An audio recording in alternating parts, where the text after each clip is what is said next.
మరిన్ని నగర వార్తలు వేగంగా సంక్షిప్తంగా చూద్దాం.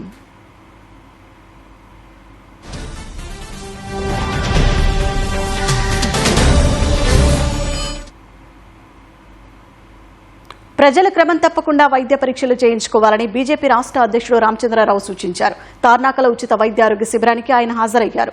వైద్య సేవలను వినియోగించుకోవాలని పిలుపునిచ్చారు. ఉప్పల్ భగాయత్ ఫేజ్ 2 అభివృద్ధికి ప్రభుత్వం ప్రత్యేక దృష్టి సారించిందని కాంగ్రెస్ నేత పరమేశ్వరరెడ్డి పేర్కొన్నారు. కాలనీవాసులతో కలిసి పాదయాత్ర చేసిన ఆయన డ్రైనేజీ, వీధి దీపాల వంటి సమస్యలను పరిష్కరిస్తామని తెలిపారు.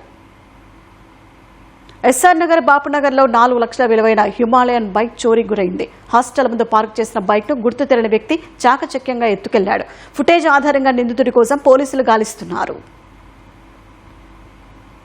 సరస్వతీనగర్ కాలనీ పోచమ్మ దేవాలయంలో ఇటీవల జరిగిన చోరీ కేసును సరూర్ నగర్ పోలీసులు ఛేదించారు.